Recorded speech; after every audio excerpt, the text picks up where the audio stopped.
الشيطان الرجيم بسم الله الرحمن الرحيم ولقد أرسلنا موسى بآياتنا وسلطان مبين إلى فرعون وهامان وقارون فقالوا ساحر كذاب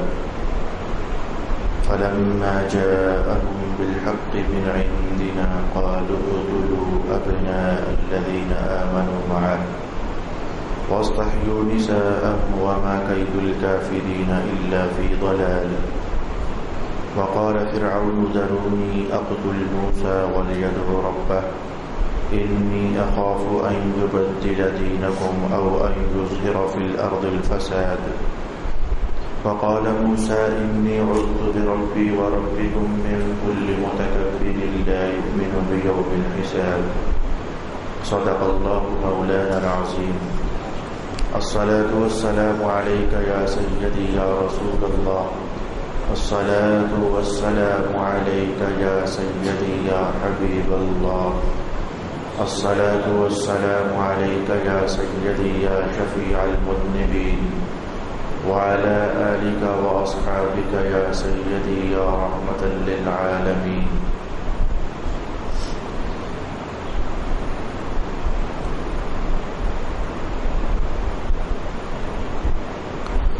اور بے شک ہم نے موسیٰ کو اپنی نشانیاں اور روشن معجزے دے کر بھیجا فرعون اور ہامان اور قارون کی طرف تو انہوں نے کہا یہ جادوگر ہے بہت جھوٹا پھر جب موسیٰ ان کے پاس ہماری طرف سے برحق دین لے کر گئے تو انہوں نے کہا جو لوگ ان پر ایمان لا چکے ہیں ان کے بیٹوں کو قتل کر دو اور ان کی بیٹیوں کو زندہ رہنے دو اور کافروں کی سازش محض گمراہی ہے اور فرعون نے کہا مجھے موسیٰ کو قتل کرنے دو اور موسیٰ کو چاہیے کہ وہ اپنے رب سے دعا کرے مجھے یہ خطرہ ہے کہ وہ تمہارے دین کو بدل ڈالے گا یا وہ اس ملک میں بڑا ہنگامہ کرے گا اور موسیٰ نے کہا مہر اس متکبر سے جو روز حساب پر ایمان نہیں لاتا اپنے رب اور تمہارے رب کی پناہ میں آتا ہوں صدق اللہ مولانا العظیم اللہ تعالیٰ نے حضرت موسیٰ علیہ السلام کے متعلق ارشاد فرمایا کہ ہم نے جب انہیں بھیجا تو روشن نشانیاں اور معجزات دے کر بھیجا ان سے حضرت موسیٰ علیہ السلام کے 9 مشہور زمانہ معجزات کی طرف اشارہ ہے جن میں سے 2 میں نے کل آپ کی خدمت میں بیان کیے تھے اللہ تعالیٰ کے فضل سے اور کرم نوازیوں سے حضرت موسیٰ علیہ السلام کی زبان میں بچپن میں جو گرہ پڑ گئی تھی اس گرہ کا کھل جانا ایسے ہی طوفان کا قوم فرعون پر یعنی قبطیوں پر آ جانا اور آنے کے بعد حضرت موسیٰ علیہ السلام کی دعا سے ٹل جانا طوفان کا آنا معجزہ نہیں حضرت موسیٰ علیہ السلام کی دعا سے ٹل جانا یہ معجزہ ہے نمبر 3 پر فرعونیوں پر جوؤں کا عذاب آیا تھا یہ ایک عجیب و غریب سا عذاب جوؤں کا عذاب اللہ پاک نے جب پکڑا تو ان کے سر میں اتنی جوئیں پڑی بلکہ ان کے جسم پر جہاں جہاں بھی بال ہوتے وہاں بھی جوئیں پڑ گئے اور بات کرتے تو سر سے جوئیں جھڑ رہی ہوتی ان کے کانوں پر جوئیں رینگ رہی ہوتی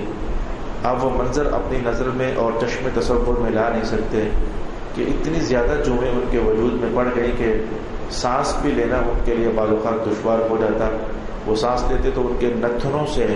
وہ جوؤں کے وہ دانے ان کے وجود کے اندر گھسنے لگ جاتے تل ملا اٹھے چیخے 40 دن تک اس عذاب کے اندر مبتلا رہے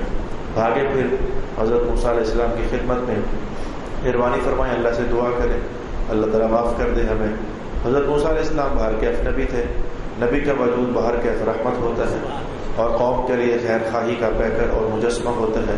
پھر اللہ کے حضور دعا کر دی تو اللہ پاک نے ان سے جوؤں کا عذاب ختم فرما دیا کچھ عرصہ معاملہ سیدھا رہا لیکن اس کے بعد پھر انہوں نے انحراف کیا اللہ تعالیٰ نے اب ان پر مینڈکوں کا عذاب بھیجا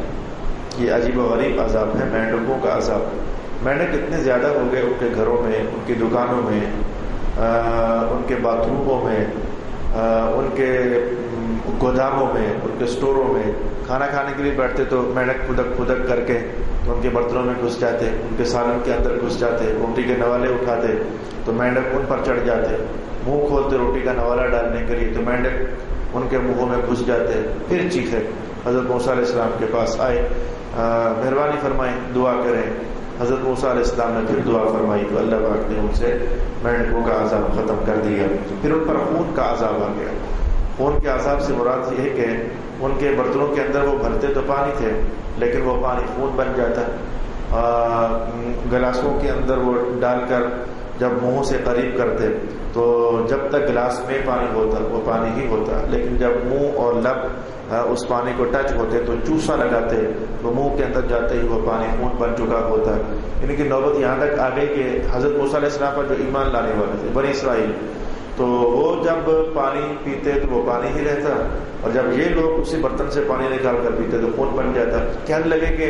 اے بنی اسرائیلیوں، آپ ایسا کرو کہ پانی اپنے منہ میں ڈال کر تو پھر تم ہمارے منہ میں پانی ڈالو، شاید اس سے ہم پانی پی سکیں۔ اب ظاہر ہے کہ مسلسل کئی دنوں تک پیاسا رہنا دشوار تو ہوتا ہے، اور خون پینے کو کس بیوقوف کا دل چاہے گا؟ تو بنی اسرائیل حضرت موسیٰ علیہ السلام کو ماننے والے پانی منہ میں ڈالتے، جب تک ان کے منہ میں پانی رہتا وہ پانی ہی ہوتا، اور یہ نیچے سے اپنا منہ کھولتے کہ چلو اب اپنے منہ کے اندر والا پانی ادھر ڈال دو، تو پانی جو ہی ادھر سے ادھر ٹرانسفر ہوتا ہو پھر خون بن جاتا۔ اس طریقے سے مسلسل یہ 40 دن تک اس عذاب کا شکار رہے، اور پھر آخرکار حضرت موسیٰ علیہ السلام کی دعا سے یہ عذاب بھی ان سے ثابت کر دیا گیا۔ پھر ٹڈیوں کا عذاب ان پر آ گیا، ان کے بستروں کے اندر ٹڈیاں، ان کے جیسے گھن کھا جاتا ہے لکڑی کو، ان کے دروازوں کو ٹڈیاں کھا گئیں، ان کی فصلوں کو ٹڈیاں کھا گئیں، یعنی کوئی شے ایسی نہیں تھی جو انہوں نے چھوڑی ہو۔ حضرت موسیٰ علیہ السلام کی دعا سے پھر یہ عذاب بھی ٹل گیا۔ اور پھر اگلا معجزہ تو مشہور زمانہ ہے کہ جب فرعونی حضرت موسیٰ علیہ السلام کا تعاقب کرتے ہوئے دریا کے کنارے پر پہنچے تھے تو آپ نے اللہ کے حکم سے وہ اپنا عصا دریا کے پانی پر مارا تو پانی پھٹ گیا اور درمیان میں راستے بن گئے۔ یہ ساتواں معجزہ تھا جو حضرت موسیٰ علیہ السلام کو عطا کیا گیا تھا۔ پھر پہلے سپارے کے اندر بھی ایک معجزہ کا اشارہ ہے کہ ایک بس لگ بھگ جیسے میرے ہاتھ سے ایک پتھر ہو تو وہ اٹھایا جا سکے، جس کو موو کیا جا سکے ادھر سے ادھر اور ادھر سے ادھر، بس اتنا کوئی پتھر تھا، تو جس پر اللہ کے حکم سے آپ لاٹھی مارتے تو اس کے چاروں طرف سے پانی کے چشمے پیدا ہو جاتے۔ جب قوم اپنے مشکیزیں بھر لیتی، سیراب ہو جاتی، اپنے جانوروں کو پلا لیتی، آپ دوبارہ پھر اس پر عصا مارتے تو چشمے بن کر نکلا ہوا پانی پھر سمٹ جاتا، پتہ نہیں کہاں چلا جاتا اور پھر پتہ نہیں کہاں سے آتا۔ وہ پتھر کوئی ایسا بھی نہیں تھا کہ اس کا زمین کے ساتھ کوئی لنک ہو، اس کے نیچے زمین سے کوئی چشمے جاری ہوئے ہو، کوئی اس طرح کی چیز نہیں تھی، بلکہ وہ موویبل پتھر تھا۔ سفروں کے اندر بنی اسرائیلی انہیں اپنے ساتھ رکھا کرتے تھے۔ یہ معجزہ اللہ تعالیٰ نے عطا فرمایا۔ اور پھر قحط سالی کا عذاب بھی ان فرعونیوں پر آ گیا تھا۔ یہ 9 مشہور زمانہ معجزات ہیں حضرت موسیٰ علیہ السلام کے۔ اور پھر کہا کہ سلطان مبین، ہم نے حضرت موسیٰ کو ایک ایسا معجزہ بھی عطا کیا تھا جو سلطان تھا، سب معجزوں کا سلطان تھا۔ وہ معجزہ کیا تھا؟ آپ کے ہاتھ میں ایک لاٹھی تھی، جو لاٹھی اللہ تعالیٰ نے حضرت آدم علیہ السلام کو جب جنت سے زمین کی طرف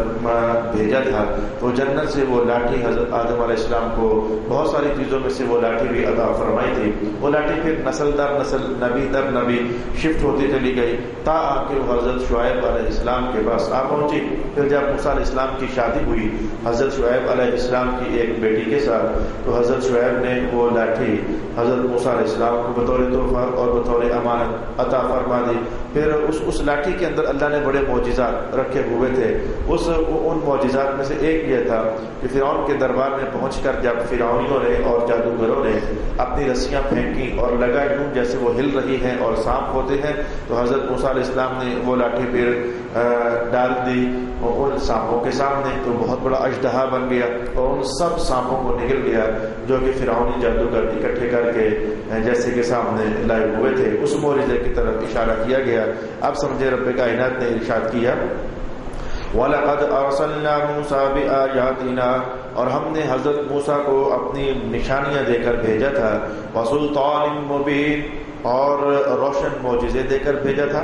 إِلَىٰ فِرْعَوْنَ وَهَامَانَ وَقَارُونَ، فرعون کی طرف ہم نے بھیجا تھا، حامان کی طرف ہم نے بھیجا تھا، اور قارون کی طرف ہم نے بھیجا تھا۔ فرعون آپ جانتے ہو کہ مصر کا معروف بادشاہ تھا، جس نے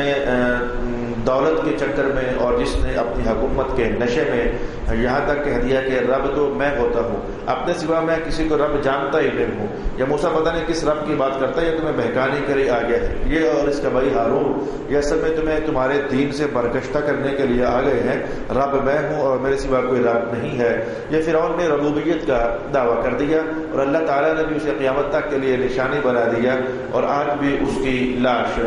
قیامت تک بھی محفوظ رہے گی۔ آج بھی اسے تصویروں کے اندر ہم لوگ چونکہ دور ہیں مصر سے، اس لیے ہم تو کم از کم تصویروں کے اندر اسے دیکھ سکتے ہیں۔ رہا معاملہ ہارون کا، تو ہارون جو ہے حامان فرعون کا وزیر تھا، اور یہ الٹے سیدھے مشورے دینے میں وزیر آپ کو پتہ ہے کہ بڑے باکمال ہوتے ہیں۔ جس کی وزارت اچھی ہو کم از کم وہ بادشاہ بڑا اچھا ہوتا ہے۔ میں کہوں گا کہ یہ دیکھو مصطفیٰ کریم صلی اللہ علیہ وسلم سلطان کونین بنا کر بھیجے گئے تھے۔ آپ کے ایک طرف دیکھو ابو بکر اور عمر جیسے وزیر کھڑے نظر آتے ہیں، اور ایک طرف دیکھو تو عثمان والی جیسے وزیر کھڑے نظر آتے ہیں۔ یہ وزیر اور مشیر یہ ستیہ ناش بھی کر دیتے ہیں، اور اگر ان کی مشاورتیں اچھی ہو جائیں تو یہ سلطنت کے لیے ترقی کا باعث بھی بن جاتے ہیں۔ مولا کائنات نے کہا بادشاہ بھی ایسا اور اس کا وزیر بھی ایسا۔ ہم نے ان دونوں کی طرف حضرت موسیٰ علیہ السلام کو نبی بنا کر بھیجا، اور روشن معجزہ دے کر ہم نے بھیجا تھا۔ اور قارون کی طرف بھی، یہ قارون کا ماجرا بھی عجیب تھا۔ یہ بنیادی طور پر حضرت موسیٰ علیہ السلام کا چچا زاد بھائی لگتا تھا، کزن تھا آپ کا۔ قرآن حکیم نے اسے یوں ارشاد کیا، ان قارون کان من قوم موسیٰ، یہ قارون تو حضرت موسیٰ کے قبیلے کا بندہ تھا اور اس کے آپ کی قوم کا بندہ تھا، تو کزن تھا۔ اور حسن اتفاق یہ ایمان بھی لے آیا تھا، اور بڑا پکا مومن تھا، اور اس نے تورات کے کتنے سارے صفحے حفظ کیے ہوئے تھے، تو مومن تھا، متقی تھا، سارا کچھ تھا۔ لیکن اللہ پاک نے جب آزمایا اور دولت اسے عطا فرمائی، اور اس کی دولت کا حال پھر جب یہ ہوا کہ اس کے خزانوں کی چابیاں اونٹ اٹھاتے تو وہ بوجھ اٹھانے سے عاجز آ جاتے، جب چابیوں کا حال یہ تھا کہ تو پھر وہ چابی ایک تالا کھولتی ہوگی تو پھر کمرہ، تو پھر وہ خزانوں سے کتنا بھرا ہوا ہوگا۔ تو یہ 20ویں سپارے کے اندر سورہ قصص کے اندر یہ سارے عنوانات ہم تلاوت کر چکے ہیں سبزی منڈی کے درس قرآن حکیم میں۔ تو دولت نے اسے بھی برباد کر دیا۔ یہ ٹھیک کوئی 10-12 دن پہلے کی بات ہے، فون پر میری بات ہو رہی تھی اپنے استاد گرامی حضرت علامہ سید ریاض حسین شاہ صاحب دامت برکاتہ القدسیہ کے ساتھ، تو فرمانے لگے جب بھی دولت کہیں آتی ہے وہ کوئی نہ کوئی برا نشہ ضرور لے کر آتی ہے، وہ کوئی نہ کوئی فساد اپنے ساتھ لے کر آتی ہے۔ تاریخ انسانیت اس عنوان سے لبریز ہے اور بھری ہوئی ہے کہ دولت کبھی بھی خیر کا پیغام لے کر نہیں آتی ہے، سوائے ان لوگوں کے جنہیں اللہ اپنے فضل سے محفوظ فرما لے۔ میری مراد حضرت عثمان ابن عفان رضی اللہ تعالی عنہ، صحابہ کے قافلے میں عبد الرحمن ابن عوف رضی اللہ تعالی عنہ، مولا کائنات نے انہیں دنیا کی دولت سے بھی خوب نوازا ہوا تھا، اور ایمان کی دولت سے بھی ٹھیک ٹھاک قسم کا بہرام فرمایا ہوا تھا۔ لیکن یہ تو کم لوگ ہیں کہ دولت آئے بھی لیکن وہ دولت کو اپنے ہاتھوں کا میل سمجھے اور اس سے کچھ زیادہ نہ سمجھے، وغیرہ اکثر میرا کم عمر کے اندر مشاہدہ کم از کم یہی ہے کہ یہ مساجدوں کی رونق یہ اہل دولت کے ساتھ بہت کم ہوتی ہے، اہل غربت کے ساتھ زیادہ ہوتی ہے۔ یہ مدارس کی رونق، یہ ایمان والوں کی صفوں کی رونق، یہ اسلام کی رونق، یہ اسلام کے لیے قربانیاں دینے کے جو بازار گرم ہوتے ہیں، وفا شعاریوں کے جو بازار گرم ہوتے ہیں، یہ وفائیں، یہ رونقیں، یہ اجالے، یہ روشنیاں، اور یہ میں کہوں گا کہ دین اور اسلام کے بازار کا گرم ہونا، یہ ان کے پیچھے کہیں جھانک کر آپ دیکھو تو کوئی غریب کا خون ہوگا جو آپ کو محبت کی مستیاں بکھیرتا نظر آئے گا، ورنہ دولت مندوں کو اپنے ارکان دولت سے اور اپنی خواہشات سے، اپنی شہوات سے، اپنی تمناؤں سے، اپنی الجھنوں سے ہی فرصت نہیں ہوتی۔ تو اس کو جب اللہ پاک نے دولت عطا فرمائی تو یہ بگڑ گیا، اور بگڑ کر کے تو اپنے ہی عام ذات حضرت موسیٰ علیہ السلام کے خلاف ہو گیا، اور اتنا خلاف ہوا کہ ایک نظر نہ بھاتا اور سازشیں کرتا، پلاننگ کرتا کہ آئے دن کوئی نہ کوئی شرارت موسیٰ بھائی کے خلاف ہونے ہی چاہیے۔ اس نے ایک دن تو یہاں تک ماجرا کر دیا کہ ایک رنڈی عورت اور گناہگار عورت اور فاحشہ عورت کو اس نے لالچ دیا اور آفر کی کہ اگر تو کہیں ایک بات مان لے میں تجھے اپنی بیوی بنا کر اپنی حریم میں داخل کر لوں گا، تو میری حریمہ ہوگی۔ تو اس نے کہا کام کیا ہے؟ کہا کام بس اتنا ہے، ایک جملہ بولنا ہے، اور بولنا تب ہے جب کہ حضرت موسیٰ علیہ السلام ایک بھرے مجمع کے اندر قوم سے خطاب کر رہے ہوں تو کھڑی ہو کر ایک جملہ بس بول دینا۔ تو بات ساری طے پا گئی، ادھر عورت کو تیار کیا اور ادھر آ کر اپنے بھائی موسیٰ علیہ السلام سے کہنے لگا یہ قارون، اور یار بھائی کوئی اللہ کی طرف سے کوئی وحی نہیں آئی، کافی دن ہو گئے کوئی خطاب نہیں سنا، کوئی وحی کا پیغام نہیں سنا۔ موسیٰ علیہ السلام ایمان کی تصویر، سادگی کی تصویر اور حسن انسانیت کی تصویر، کہنے لگے وحی آئی تو ہے، سننا چاہتے ہو؟ کہا ایسا کرتے ہیں ذرا قوم کا مجمع نہ بلائیں تاکہ ذرا سارے مل کر سنتے ہیں نا کہ اللہ نے کیا پیغام نازل کیا ہے۔ میں کہوں گا کہ یہ سازشوں کا بھی ایک عجیب خطرناک ترین جہاں ہوتا ہے اللہ ہی ہے، اگر کسی کو محفوظ فرما دے اور کامیابی تک پہنچا دے۔ تو کہنے لگا چلے پھر مجمع سجاتے ہیں، قوم کو اکٹھا کر لیا گیا۔ موسیٰ علیہ السلام اللہ کی طرف سے نازل ہونے والی تورات کے کچھ حصے قوم کو سنا رہے تھے، عین اس حالت میں وہ عورت کھڑی ہو گئی، اس نے کھڑی ہو کر کے تو وہ جملہ بول دیا جو اسے پکوایا گیا تھا اور یاد کیا گیا تھا۔ کہنے لگے کہ موسیٰ نے تو میری عزت پر ہاتھ ڈالا ہے، یہ تو ایسا ہے ایسا ہے اور ایسا ہے، لا حول ولا قوت الا باللہ العلی العظیم۔ وہ بیوقوف عورت موسیٰ علیہ السلام کے جلال کو پہچانتی نہیں تھی، اسے پتہ نہیں تھا کہ اللہ کا پیغمبر جب جلال میں ہوتا ہے تو پھر کیا سے کیا ہو جاتا ہے، اور پیغمبر بھی وہ جو مشہور ہی جلالی پیغمبر ہے، موسیٰ علیہ السلام جلالی پیغمبر مشہور ہے۔ تو آپ نے اس عورت کی طرف غور سے دیکھا کہ اس نے یہ بھرے مجمع کے اندر میرے خلاف کیا آواز لگا دی ہے، تو فوراً اپنے رب کے حضور سر وسجود ہو گئے، مولا یہ کیا ہو گیا، میں نے تو کچھ بھی نہیں کیا اور اس عورت نے میرے اوپر اتنا بڑا بہتان اور الزام لگا دیا۔ سجدے کی حالت میں وہی نازل ہو گئی،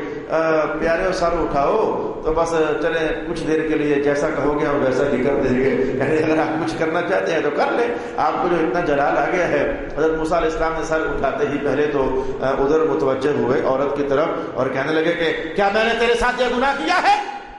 جلال سے بھرا ہوا لہجہ۔ عورت تو کانپ کی گئی، وہ عورت تو کہاں پی گئی، کہنے لگی نہیں آپ نے تو کچھ بھی نہیں کیا، یہ تو آپ کے بھائی قارون نے پیسے لگائے ہیں مجھے، اس نے کہا ہے کہ کھڑے ہو کر یہ جملہ بول دینا تو بس ٹھیک ہے، یہ تو اس نے پیسے لگائے ہیں مجھے۔ اچھا ادھر سے تو آپ نے رخ خطاب پھیرا اور قارون کو اور کچھ نہ کہا، جلال میں تھے، وہی بھی اتری ہوئی تھی، جیسا کہو گے ہم ویسا کر دیں گے۔ زمین کو حکم دیا اے زمین اس قارون کو پکڑ لے، زمین نے اپنا منہ کھولا اور گٹوں تک وہ قارون زمین میں دھنس گیا اور لگا معافیا مانگنے چلانے، موسیٰ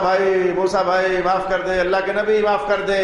اب لگا اس طرح کی منت اور سماجتیں کرنے۔ موسیٰ علیہ السلام جلال میں تھے اور آپ نے پھر کہا پکڑ لے اسے، گھٹنوں تک زمین میں اتر گیا، کہا وہ چیخ رہا تھا، معافی مانگ رہا تھا، آپ نے کہا پکڑ لے اسے، سینے تک زمین میں اتر گیا، اور جب چوتھی مرتبہ کہا نا پکڑ لے اسے، میں کہوں گا کہ وہ سر سمیت زمین میں اتر گیا۔ رسول پاک علیہ السلام نے اس کے زمین میں اترنے کی کہانی کچھ ان الفاظ میں ارشاد فرمائی، اب ہر دن ایسے ہو رہا ہے کہ قارون کا جتنا قد بنتا ہے زمین اتنا اسے روزانہ اپنے اندر نیچے کی طرف نگلتی چلی جا رہی ہے، اور قیامت تک ایسا ہوتا رہے گا۔ اپنا جانے وہ بدماش کتنا کو زمین میں اتر چکا ہے ہمیں تو معلوم ہی نہیں ہے۔ یہ 1430 سے زیادہ سال تو اب حضور رحمت عالم کو یہ قول کیے ہوئے ہو گئے، اور اس سے کتنا زمانہ پہلے حضرت موسیٰ علیہ السلام تشریف لائے تھے، جب یہ سارا جلال پورا ہو گیا تب پھر وہی آئی، اور اللہ رب العالمین کی طرف سے الفاظ یہ تھے موسیٰ بہت جلال میں تھے، بہت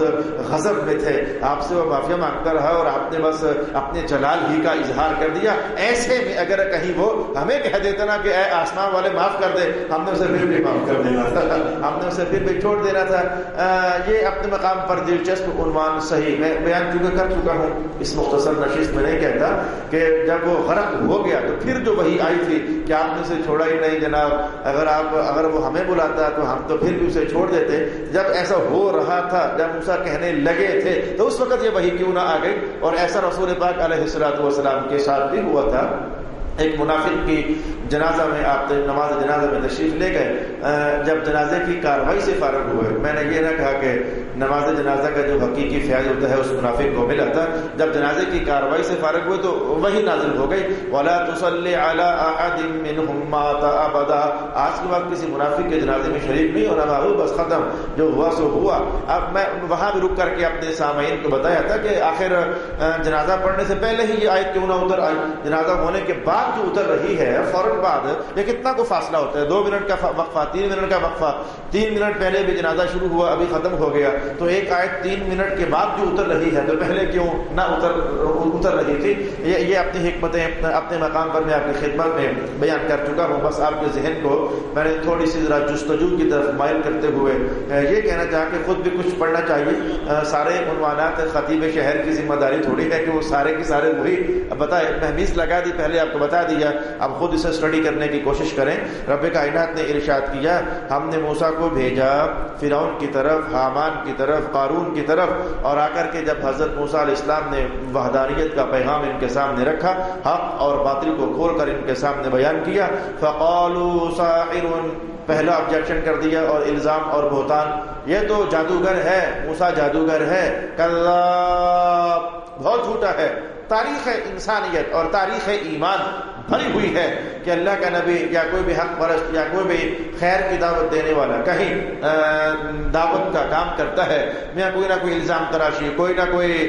ڈیگریڈ کرنے کے حوالہ جات اس کے ساتھ اس کو فیس لازمی کرنا پڑ جاتا ہے. ہر نبی کے ساتھ معاملہ ایسا ہوا، ہر رسول کے ساتھ معاملہ ایسا ہوا، بلکہ میں کہوں گا کہ تابعین کی دنیا میں دیکھا جائے تو امام اعظم ابو حنیفہ جیسے اکابر امت کے ساتھ ایسا ہوا، امام حسین پاک رضی اللہ تعالی عنہ کے ساتھ ایسا ہوا. انہیں بھی تو کتنی تہمتوں کا نشانہ بنا دیا گیا، یہ دولت کے بھوکے ہیں، یہ حکومت کے لالچ میں یہاں پہنچے ہیں، انہیں کیا غرض ہے دین اسلام سے. یہ اصل میں اور بہت ساری گندی گندی گندی باتیں ان کی طرف منسوب کر دی گئیں. اور تا آگے اس دور تک اور تا آگے اس سے آگے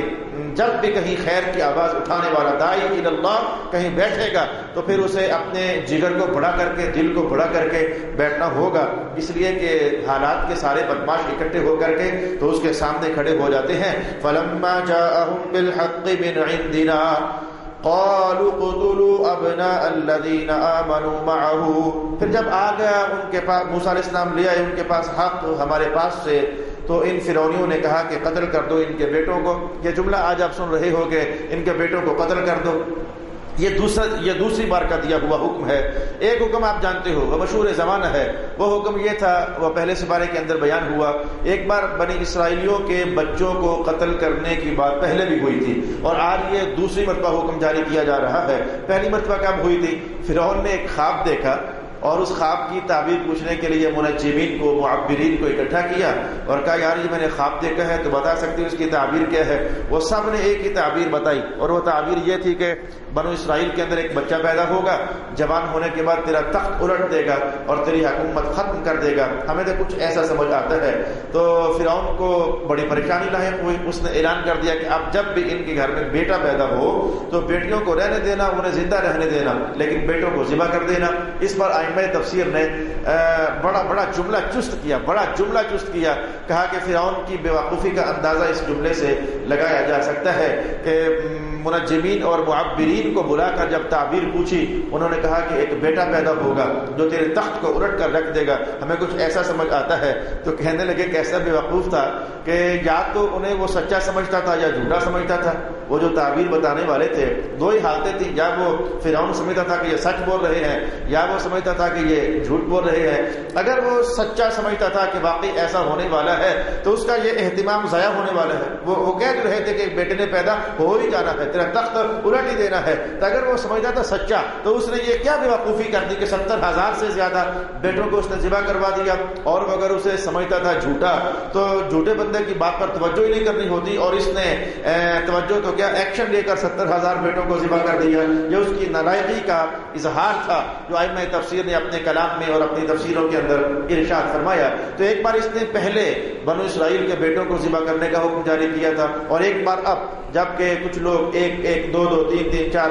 کرتے حضرت موسیٰ علیہ السلام کے حلقہ ایمان میں، حلقہ محبت میں داخل ہو رہے تھے تو اسے تب چڑھ گئی، اور تب چڑھ کر کہنے لگا کہ ایسا کرو کہ ان بنی اسرائیل کے بیٹوں کو ذبح کر دو تاکہ آئندہ نہ یہ بیٹے ہوں گے، نہ بڑے ہوں گے تو نہ ایمان لائیں گے اور نہ موسیٰ کے ساتھ شامل ہوں گے. تو ایک بار یہ دوسری مرتبہ کا حکم ہے کہ اس نے بیٹوں کو ذبح کرنے کا حکم دے دیا. اقتلوا ابناء الذین آمنوا معه، جو موسیٰ پر ایمان لاتا ہے اسے قتل کر دو. واستحیوا نساءهم، اور ان کی عورتوں کو زندہ رکھو. وما کید الکافرین الا فی ضلال، وہ سمجھتا تھا کہ پہلی بار بیٹے ذبح کرا کر یا اب بیٹے ذبح کرا کر میں بچ جاؤں گا، موسیٰ کو ناکام کر دوں گا، میں جادوگر کہوں گا تو شاید یہ ناکام ہو جائے گا، ہم انہیں جھوٹا کہیں گے تو شاید یہ ناکام ہو جائے گا۔ مولا کائنات نے کہا نہیں، ایک بار وقتی ہلچل ہوتی ضرور ہے، ماحول ایک بار تبتا ضرور ہے، ذہنوں میں ایک بار الجھاؤ پیدا ہوتا ضرور ہے، لیکن ہر باطل پرست کو سمجھ جانا چاہیے کہ ان قریب وقت دور نہیں ہے جب غلبہ اللہ تعالیٰ حق پرستوں ہی کا فرما دیا کرتا ہے، اور ان قریب یہاں موسیٰ ہی غالب آنے والے ہیں۔ یہ کافروں کا ہر مکر اور ان کا ہر قید اور ان کی ہر سازش اور ان کا ہر پلان اللہ تعالیٰ ناکام کر دینے والا ہے۔ یہی وجہ ہے کہ آج حضرت موسیٰ علیہ السلام کے تذکرے خیر کے ساتھ کیے جاتے ہیں، اور فرعون کا تذکرہ جب بھی کیا جاتا ہے تو شر کے ساتھ، اس کی برائیوں کے ساتھ، اس کی بطلان پرستی کے ساتھ کیا جاتا ہے۔ وقال فرعون ذرونی اقتل موسیٰ ولیدع ربہ، فرعون کی ایک اور سازش، ایک اور مکاری، کہنے لگا چھوڑ دو مجھے، میں موسیٰ کو قتل کرنے جا رہا ہوں۔ اب موسیٰ کو چاہیے کہ بلا لے اپنے رب کو، جو ہو سکتا ہے کر لے، میں چھوڑوں گا تو نہیں، موسیٰ کو چھوڑ دو مجھے۔ یہ جو ایک لفظ ہے ذرونی، چھوڑ دو مجھے،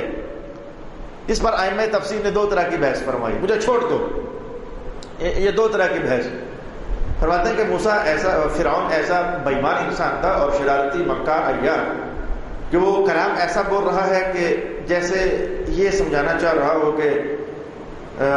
قوم مجھے منع کر رہی ہے، موسیٰ کو بچانے کی باتیں کر رہی ہے، لیکن ہٹ جاؤ پیچھے، چھوڑ دو مجھے، یعنی جیسے کوئی سے منع کر رہا تھا اور یہ کہہ رہا تھا مجھے منع نہ کرو، چھوڑو، ہٹو ہٹو، میں نے موسیٰ کو چھوڑنا نہیں ہے، ضروری چھوڑ دو مجھے۔ یہ واقعی کوئی اسے منع کر رہا تھا تو یہ جملہ بول رہا تھا،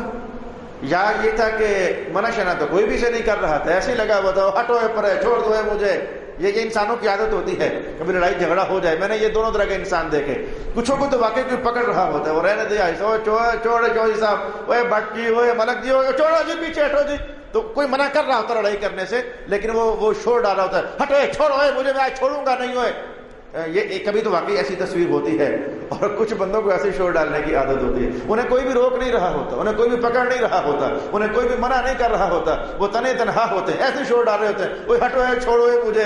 حالانکہ انہیں کوئی بھی پکڑ نہیں رہا ہوتا، انہیں کوئی بھی لڑائی سے منع نہیں کر رہا ہوتا۔ یہاں کون سی تصویر ہے؟ ائمہ تفسیر نے دونوں جہتیں اختیار کی، کہا کہ اگر واقعی کوئی موسیٰ علیہ السلام کو فرعون کو منع کر رہا تھا تو حالات کچھ ایسے تھے کہ اس کی تفسیر سمجھی جا سکتی ہے، اور اگر فرعون کو کوئی لڑائی اور جھگڑے سے موسیٰ کی طرف ہاتھ بڑھانے سے منع نہیں کر رہا تھا تو ایسے ہی لگا ہوا تھا روب جھاڑنے کے لیے، ہوئے ہٹو چھوڑو مجھے، میں چھوڑوں گا آج نہیں ہوئے، تو یہ بھی ایک ماحول تھا جو کریٹ ہو چکا تھا۔ یعنی یہ دونوں طرح کے ماحولیاتی تصویریں تفسیر بنا کر ائمہ تفسیر نے ارشاد فرمائی۔ میں دونوں کا ایک دو نقشے آپ کی خدمت میں بیان کر دیتا ہوں۔ اگر ایسا تھا کہ کوئی روک رہا تھا فرعون کو، مت لڑنا موسیٰ سے، ہاتھ مت بڑھانا، جھگڑا اچھی بات نہیں ہے، تو یہ کون لوگ تھے، کیوں روکنا چاہتے تھے؟ اس میں پہلا قول ائمہ تفسیر نے یہ ارشاد کیا کہ کچھ لوگ حضرت موسیٰ علیہ السلام کے ساتھ ایمان تو لا چکے تھے، ماحول تو ڈیولپ ہونا شروع ہو گیا تھا، اب جو ایمان لا چکے تھے تو ہر ماحول میں کبھی ایسا نہیں ہوا، میں چھوٹی سطح سے بات کروں، چھوٹی سطح سے تو بڑی سطح کی بات سمجھنا آپ کے لیے آسان ہو جائے گا۔ میں اپنے دوستوں سے کہا کرتا ہوں کہ ایک شہر کے اندر 10 خطیب ہوں، 5 اچھے ہوں 5 برے ہوں، تو میں کہوں گا کہ 5 کے اچھا ہونے کی وجہ سے پورا شہر ادھر نہیں آ جاتا، اور باقی 5 کے برا ہونے کی وجہ سے پورا شہر ان کی مساجد کو خالی نہیں کر دیتا۔ اللہ نے اپنے ہر گھر کو آباد رکھنا ہے، اللہ نے اپنی ہر مسجد کو آباد رکھنا ہے، تو ہر خطیب کے ساتھ معاملہ ایسا ہوتا ہے، چھوٹی سطح پر آ جاؤ تو ہر بندے کے ساتھ ایسا معاملہ ہوتا ہے کہ 2 اس کے چاہنے والے ہوتے ہیں، 2 نفرت کرنے والے ہوتے ہیں۔ کبھی ایسا نہیں ہوا، دنیا میں کوئی انسان بھی آج تک ایسا نہیں ہوا کہ سارے اس سے نفرت کرنے والے ہو، اور کوئی آج تک ایسا بھی نہیں ہوا کہ سارے اسے چاہنے والے ہو۔ اگر ایسا ہو سکتا ہوتا، میں کہوں گا کہ کامل ترین ہستی مصطفیٰ کریم علیہ السلام کے ساتھ کی تھی تو ان کے ساتھ ایسا ہوتا، سارے ان کے چاہنے والے ہوتے۔ گندی ترین شخصیت ابو لہب کی تھی اور ابو جہل کی تھی، تو اس کے ساتھ ایسا ہوتا کہ سارے اس سے نفرت کرنے والے ہوتے۔ لیکن آج تک تاریخ انسانیت میں ایسا ہوا نہیں ہے کہ ہر انسان کو سارے ہی چاہنے والے ملے، یا ہر انسان کو سارے ہی نفرت کرنے والے ملے، ایسا ہوتا ہے۔ ادھر فرعون کے حالات میں بھی ایسا ہی تھا کہ جہاں ہزاروں حضرت موسیٰ علیہ السلام کے خلاف تھے تو وہاں ایک ایک دو دو چار چار کر کے تو حلقہ بگوش اسلام بھی تو ہو رہے تھے، وہ اندر سے ان کے دل محبت میں گھومتے جا رہے تھے حضرت موسیٰ علیہ السلام کے ساتھ۔ تو جو آہستہ آہستہ ایمان لا رہے تھے تو ان کے تعلقات آپس میں ایک دوسرے کے ساتھ کو ہولے آہستہ آہستہ خسر کرتے رہتے تھے کہ فرعون کو سمجھا کے رکھو یار تمہارا اس سے آنا جانا ہے، ملاقات میل ملاپ رہتا ہے، اسے سمجھا کے رکھو، موسیٰ پر ہاتھ نہ ڈالنا، موسیٰ اللہ کے نبی ہیں، بڑے طاقتور ہیں اور اللہ کا عذاب آ کر اس کے لیے بچنا مشکل ہو جائے گا۔ تو چونکہ اندر کہتے کوئی منع کر رہا تھا تو یہ اس کی طرف اشارہ کر رہا تھا، ضرور نہیں ہٹو، رہنے دو، مجھے یہ تنبیہیں اور نصیحتیں نہ لگاؤ، میں خود ہی نپٹ لوں گا موسیٰ سے۔ یہ ایک قول کیا گیا کہ منع کرنے والا آخر تھا کون۔ دوسرا قول یہ کیا گیا کہ فرعون کے جو حواری تھے، اس کے ارد گرد رہنے والے اور غلط وزیر اور مشیر، وہ فرعون کو سمجھاتے رہتے تھے کہ چھوڑ موسیٰ پر ہاتھ نہ ڈال، یہ ایک معمولی سا جادوگر ہے۔ کہتے تو وہ جادوگر تھے، ابھی آپ نے قرآن کے الفاظ پڑھے فقالوا ساحر، یہ جادوگر ہے۔ تو کہتے ہیں دیکھو فرعون رب ہمارے معمولی سا جادوگر، اس پر ہاتھ ڈالنے کی غلط ترین جملہ کافروں کا، منہ لگانے کی ضرورت ہی کیا ہے؟ اگر خام خواہ تیری ٹکر بازی ہو گئی اس کے ساتھ، اگر تو جیت گیا تو ہم تو پہلے کہتے تھے معمولی جادوگر ہے، اور اگر یہ جیت گیا تو خام خواہ جناب تیرے خلاف پوری قوم کے اندر ایک فتنہ بپا ہو جائے گا، رب بنا پھرتا ہے، ایک معمولی سے جادوگر سے ہار گیا ہے، تو اس لیے بہتر ہے کہ اس کو منہ نہیں لگانا چاہیے اور اس کی طرف ہاتھ نہیں ہی بڑھانا چاہیے۔ تو فرعون انہیں کہہ رہا تو ہٹو، رہنے دو، مجھے اس طرح کی پٹیاں نہ پڑھاؤ، پھر ضروری چھوڑ دو مجھے، میں بھی کوئی ایسا نہیں ہوں، ایک بار میں نے موسیٰ پر ہاتھ ڈالا تو موسیٰ بچ نہیں سکے گا۔ یہ ان لوگوں کو شاید فرعون کہنا چاہ رہا تھا کہ چھوڑ دو۔ اور ایک تیسرا قول بھی کیا، پاکستان کے ماحول میں اس قول کو سمجھنا آپ کو بڑی لذت دے گا، بڑا ذائقہ دے گا اور بڑا مزہ آپ کو دے گا۔ پاکستانی سیاست کے اندر اس قول کو سمجھنا، یہ سیاستدان کتنے ہڑپے ہوتے ہیں اور مگر بچ ہوتے ہیں۔ میں کہوں گا کہ پاکستانی ماحول میں اس جملے کی تفسیر کا جاننا آپ کو کئی دنوں تک لذت مند رکھے گا۔ فرعونی کارندے ارکان دولت جو بھی اس نے وزیر مشیر جنرل گورنر بنائے ہوئے تھے، تو وہ سمجھتے تھے کہ آج کل فرعون کے ذہن میں موسیٰ لگا ہوا ہے، 24 گھنٹے اس کی توجہ ادھر رہتی ہے اور مقابلہ پکڑو دکڑو یہ اور وہ۔ تو اب وہ وزراء اور ارکان دولت اور اس کے پارلیمنٹ کے ارکان جو کہہ لیجیے، وہ سمجھتے تھے کہ اب چونکہ توجہ ساری اس کی ادھر ہے تو ہم لوگ ملک میں جو چاہیں من مانی کر رہے ہیں، اس کی توجہ ہماری طرف ہے ہی نہیں، یہ ہم سے پوچھ گچھ کر رہا ہی نہیں ہے، اس کا سارا دھیان تو موسیٰ کی طرف لگا ہوا ہے۔ اب وہ پٹیاں بڑھاتے اور فرعون چھوڑ اس موسیٰ کو، اس میں کیا پڑا ہوا ہے اور کیا تو کن چکروں میں پڑ گیا ہے، تاکہ موسیٰ زندہ رہیں، جب تک زندہ رہیں گے الجھاؤ باقی رہے گا، توجہ اس کی ادھر رہے گی، ہم منمانیاں کرتے رہیں گے۔ وہ روکتے وہ چھوڑ رہے موسیٰ میں کیا پڑا ہوا ہے، ایک عام سا بندہ ہے تو خام خواہ اتنی ٹینشن لے رہا ہے، وہ اندر کھاتے اور وہ سمجھتے تھے کہ اگر مقابلہ ہو گیا اور موسیٰ واقعی مارا گیا تو اس کی توجہ جو بٹی ہوئی تھی یہ متوجہ ادھر تھا، وہ تو توجہ ختم ہو جائے گی، اب پھر یہ ہماری طرف آئے گا کہ بولو سیدھے ہو جاؤ، تم کیا کر رہے ہو ملک کے اندر۔ تو لہٰذا اس نے وہ جو ارکان پارلیمنٹ تھے وہ آئے دن کہتے رہتے رب بادشاہ تو کن چکروں میں ہے، چھوڑ، موسیٰ کچھ بھی نہیں ہے۔ تو وہ چونکہ منع کرتے تھے، موسیٰ علیہ السلام نے فرعون نے ان سے کہا ضروری رہنے دو، مجھے یہ کام تمام کر ہی لینے دو، اپنا قصہ تمام کر کے پھر میں ساتھ لوں گا۔ یہ اس کی طرف اشارہ کیا گیا۔ ارشاد گرامی ہوا وقال فرعون ذرونی اقتل موسیٰ، فرعون نے کہا مجھے موسیٰ کو قتل کرنے دو، وَلْيَدْعُ رَبَّهُ، اور وہ اپنے رب سے دعا کر لے، بچ سکتا ہے تو بچ لے۔ میری گفتگو پھر سے بڑھ نہ سکی، میں انشاءاللہ یہیں سے اپنی بات کر آگے بڑھاؤں گا۔ وآخر دعوانا ان الحمد للہ رب العالمین۔